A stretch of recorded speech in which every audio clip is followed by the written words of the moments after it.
Shalom, peuple de Dieu.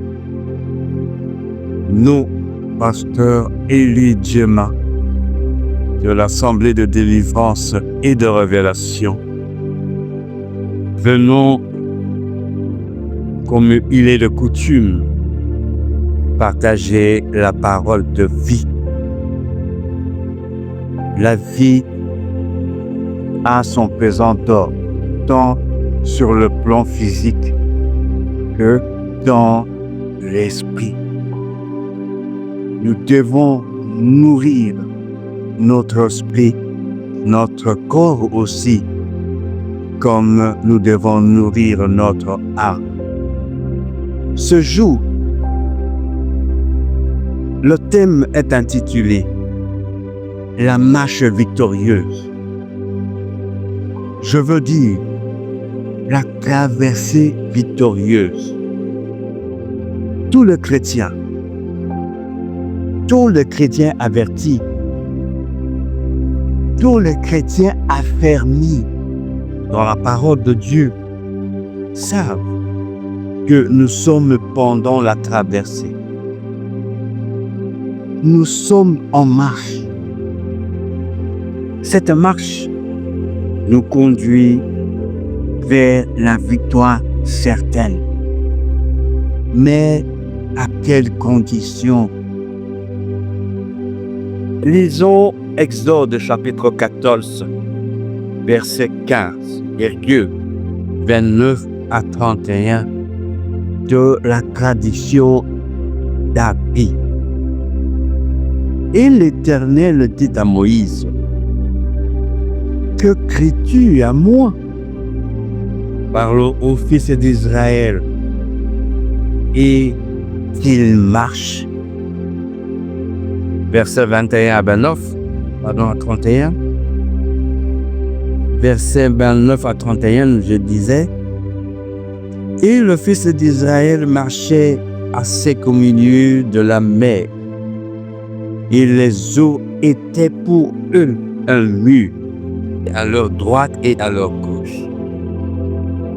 Et l'Éternel délivra en ce jour-là Israël de la main des Égyptiens.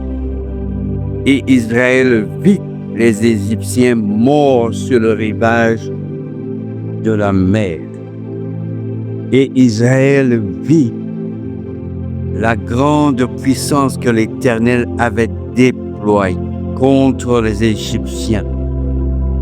Et le peuple craignit l'Éternel, et ils crurent à l'Éternel et à Moïse, son serviteur. Le verset 15 est interpellateur si nous y mettons de la foi et de la sagesse.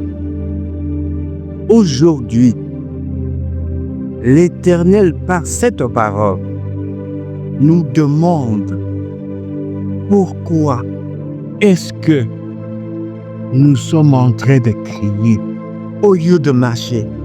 Marcher est une nécessité. Marcher est la voie de la réussite. Marcher parce que lui-même nous a rassurés dans Psaume 23, verset 4. En disant ceci: quand je marche dans la vallée de l'ombre de la mort, je ne crains aucun mal, car tu es avec moi. Ta boulette et ton bâton me rassurent. C'est une assurance à prendre au sérieux. Et Israël avait été réconforté par cette parole et la marche fut victorieuse. Bien-aimés dans le Seigneur, Israël avait marché. Face à Pharaon, Israël avait marché. Face à la mer Rouge, Israël avait marché. Face au désert, Israël avait marché. Face au roi Basan et autres, Israël avait marché face au mur de Jéricho. Et il avait pris possession de la terre promise. La lecture des Écritures saintes révèle que cette marche n'avait pas été aisée. Toute marche est confrontée à d'obstacles majeurs, mais que ces obstacles ne le découragent point. Au contraire, que les échecs, les obstacles constituent pour nous un point de renouvellement d'efforts, d'intelligence, de mise à jour de nos stratégies afin de réussir la mission. Toi qui m'entends ce matin, tu es confronté à des problèmes majeurs de santé. Tu es confronté à des problèmes majeurs de travail, de famille. Tu es confronté à des problèmes de tout genre. Je t'exhorte à renouveler de stratégie, à prendre à cœur l'interpellation de notre Seigneur Jésus-Christ dans Ésaïe où l'Éternel lui-même lui dit: pourquoi crier, marcher, aller de l'avant, parce que la victoire est certaine. En lisant Genèse chapitre 42, versets 1 à 2, il est écrit: et Jacob vit qu'il y avait du blé en Égypte. Et Jacob dit à ses fils: pourquoi vous regardez-vous les uns et les autres? Et il dit: voici, j'ai appris qu'il y a du blé en Égypte. Descends-y et achetez-nous-en là, afin que nous vivions et que nous ne mourions pas. La famine avait dicté le comportement de Jacob pour que ses enfants, traversent vers l'Égypte. Jacob aussi interpelle ses fils: pourquoi vous regardez-vous les uns les autres? Pourquoi est-ce que vous attendez que la mort nous surprenne? Allez-y, traversez. Il y a aussi beaucoup de chrétiens qui sont tombés dans le piège d'un besoin physique ou charnel. Ils ont traversé et d'autres en sont sortis victorieux. La dépendance, le besoin physique ou charnel, comme avoir de voitures, des habits, posséder un homme de son choix ou une femme de son choix, ou avoir des maisons, ou avoir le pouvoir à tout prix. Ces besoins souvent dictent les personnes à traverser. Mais alors, vous traversez vers quel côté? Il y a les uns qui traversent vers la voie de la lumière et les autres traversent vers la voie de la perdition. La Bible dit: je mets au-devant de vous la vie ou la mort, mais je vous conseille de choisir la vie. Je vous conseille de ne point traverser vers le côté de la perdition, nonobstant tes besoins charnels, nonobstant tes appétits à devenir aussi puissants dans ce monde, par les biens de ce monde. Parce que la vie de l'au-delà en est aussi une réalité. Aujourd'hui, laisse-toi guider par l'Éternel lui-même, afin que tu sois victorieux et que ta victoire soit, comme dit les Écritures saintes, seule la bénédiction de l'Éternel qui enrichit, et elle ne s'accompagne d'aucun chagrin. D'autres ont traversé vers d'autres cieux, mais en fin de compte, ils sont en train de regretter. Ils sont en train de mourir après du feu. Laisse-toi guider par la parole de vie. Mais pourquoi tu gis encore dans les échecs, dans les déceptions? Pourquoi cette maladie perdure-t-elle encore? Cherche, ma soeur, et mon frère, l'orientation de l'Éternel lui-même, et ta délivrance sera chose faite.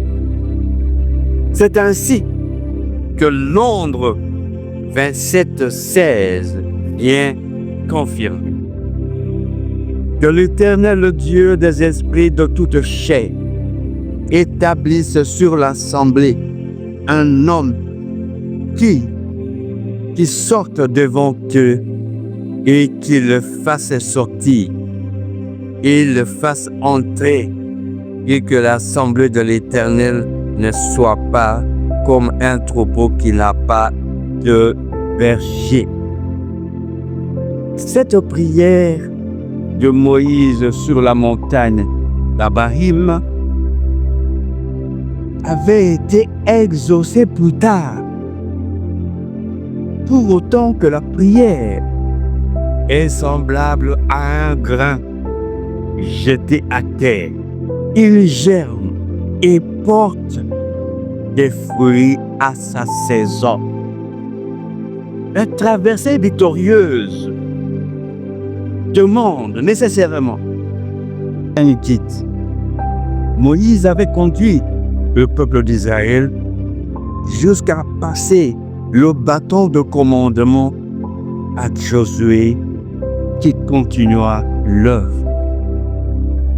Israël d'aujourd'hui, c'est toi et moi. Et nous ne sommes abandonnés. Nous ne sommes pas abandonnés à nous-mêmes. Il y a, comme dit Jean, chapitre 1er, verset 29 à 30, le lendemain, il y voit Jésus venant à lui, et il dit: voilà l'agneau de Dieu qui ôte le péché du monde. C'est de celui-ci que moi je disais, après moi vient un homme qui prend place avant moi. Jean-Baptiste indexe Jésus-Christ au devant de la foule de pharisiens. C'est aujourd'hui notre arc, l'agneau sacrifié pour notre libération. C'est Jésus-Christ de Nazareth. C'est notre conducteur. Suivons-le. Écoutons ses dires. Accomplissons, pratiquons sa parole et nous verrons notre marche victorieuse. Au verset 52, Jésus lui-même était là.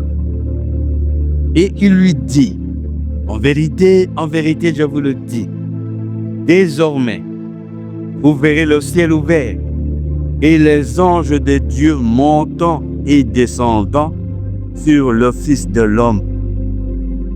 Jésus-Christ est le repère. Il dit: désormais vous verrez les anges monter et descendre. Les anges vont monter et descendre sur qui? Sur Jésus-Christ de Nazareth. Par Jésus, la délivrance du temple qui était rempli des vendeurs de bœufs et de brebis et de colons et de changeurs était possible. Dans Jean chapitre 2 verset 19, toujours dans la version d'Appli, Jésus répondit et leur dit, « Détruisez le temple et en 3 jours, je le relèverai. » Bien-aimés dans le Seigneur, le temple avait été ôté de l'encombrement de vendeurs, des acheteurs et des changeurs. Maintenant, exerce ta foi et tu verras ton corps qui est le temple du Saint-Esprit, ton travail, ta maison, tes affaires, tes projets, ton ministère, être délivré des vendeurs de tes dons, de ta santé, de ton travail. Tu verras qu'à foi, par ta foi, les changeurs qui patrouillent ta famille pour vous ôter les bénédictions en échange de la malédiction, en échange des lois établies de famille, de condamnation. Tu verras tout cela être chassé par l'autorité de notre Seigneur Jésus-Christ. Avec Jésus-Christ, rien n'est détruit qui ne soit réparé. Rien n'est mort qui n'ait retrouvé la vie. Tous ces attributs que Jésus-Christ est le réparateur de brèches, qu'il est le restaurateur des sentiers abattus, qu'il est celui qui appelle à l'existence ce qui n'existe pas. Dans 1 Jean, chapitre 2, verset 8, il est écrit, « Encore une fois, je vous écris un commandement nouveau, ce qui est vrai en lui et en vous, parce que les ténèbres s'en vont et que la vraie lumière lui déjà. » La lumière, c'est Jésus-Christ de Nazareth. Marchons sous sa lumière et la victoire nous est assurée. Marche en faisant le bien. Marche en pensant de bonnes choses pour toi-même et pour les autres. Marche en écoutant les orientations du Seigneur et en mettant en pratique ses paroles. Et la traversée sera victorieuse. Maranatha. Pasteur Élie Jem, ouvrier de la 11e heure. Pour tout contact éventuel, plus 243 89 18 78 834, ou vous pouvez nous joindre dans notre chaîne YouTube en écrivant Assemblée de délivrance et de révélation. C'est à quoi nous vous invitons à vous abonner, à cliquer sur la cloche de notification, à partager afin que tous soyons acteurs de la victoire par Jésus-Christ et en Jésus-Christ.